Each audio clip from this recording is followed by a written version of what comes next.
SMV Nashville. DeMETRIA KALODIMOS and Dan Miller with the news. Rudy Kalis sports. And Bill Hall's weather. Next on Impact 4, a night owl in tennis shoes. 54 years old. Some people think this man is crazy. You might think so too. But this running man could care less. I'm Andy Pearson. You'll meet one of Nashville's fixtures in the middle of the night. Coming up next in Impact 4.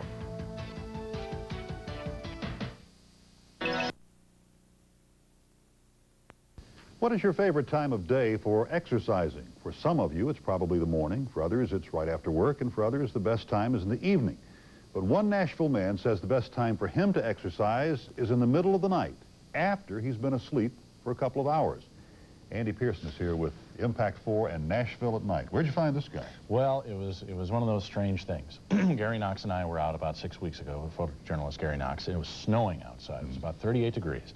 And I'm driving down West End 3 in the morning, can't go to sleep. And I look over and I see this man running with his dog. And I don't usually do this, but I yelled out the window at him and said, "Do you always run at 3 in the morning?" Well, you're about to see the answer. I found this 54-year-old man who's been a fixture of the night in Nashville since the 1970s.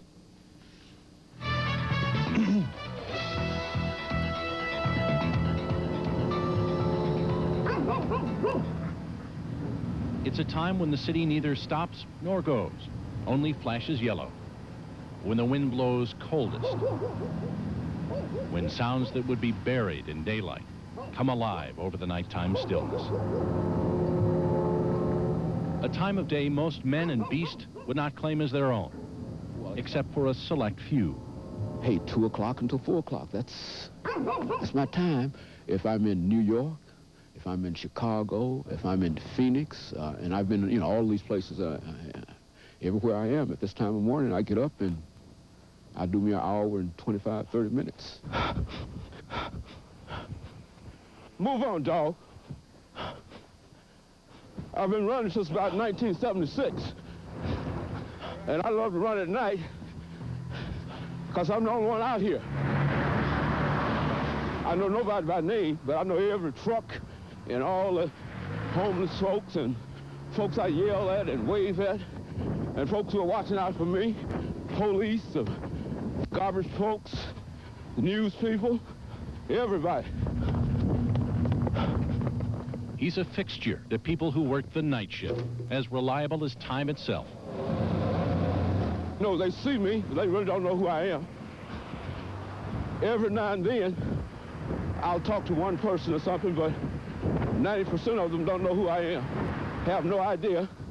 They only know they see me out here almost every morning, about the same time. He's the running man. His name is James Haney, Dr. James Haney, a professor of history at Tennessee State University. His weekly routine has been the same for 20 years. Move on, dog. I'm 54 years old. Feel like I'm 19. That's enough for me. I go to bed at 10, get up at 2, go back at 4, 15, and back up at 6. You heard right. At about 2 in the morning, when most of us are snuggled up tight, James Haney and his dog Sandy get up from a sound sleep and run their route of 9.78 miles.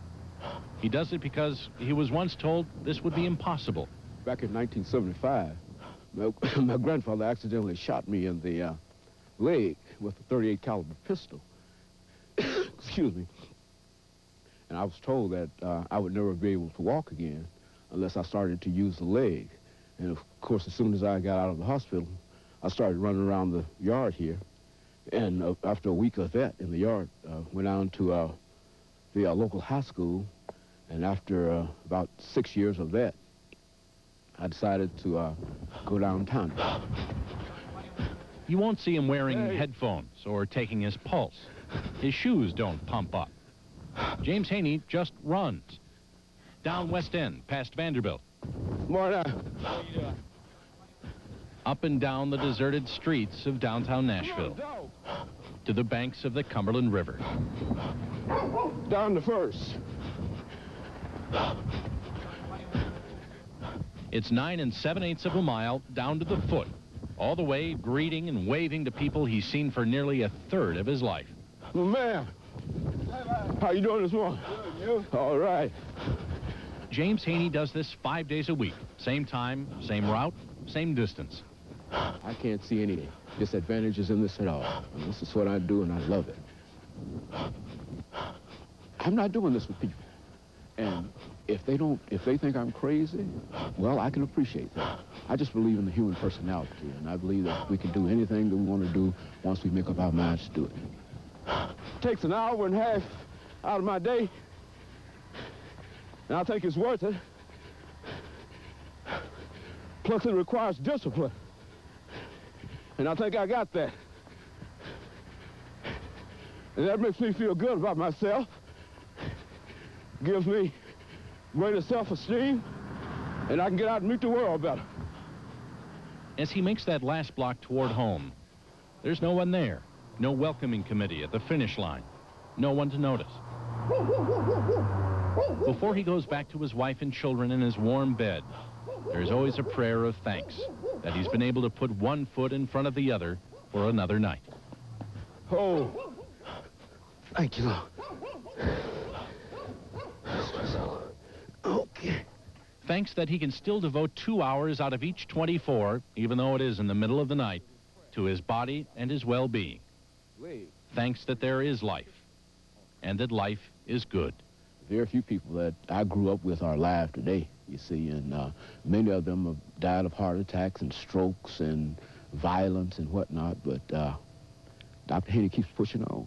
And I tell folks that I'm going to be around here a long, long time. I'm going to be around here at least 100 plus. You know, I mean, that's what I'm looking for, you know. In fact, Dr. Haney says he plans to live to be 120. Very Willard Scott. Now, does the doctor ever have problems out there? Anybody ever attack him or try to rob him or anything? Never. In 20 years. Really? Never had a problem. In all those cities, too. But he says the biggest threat is the cars, you know, coming out from the clubs late at night, so he doesn't run on Saturday. Yeah. Very impressive. I'm amazed he goes to bed, wakes up, and does this. Yeah, and he's refreshed. That's amazing. Goes back to bed. DeMETRIA. Ahead on the scene at 6, they don't call him Mr. Fix-It for nothing.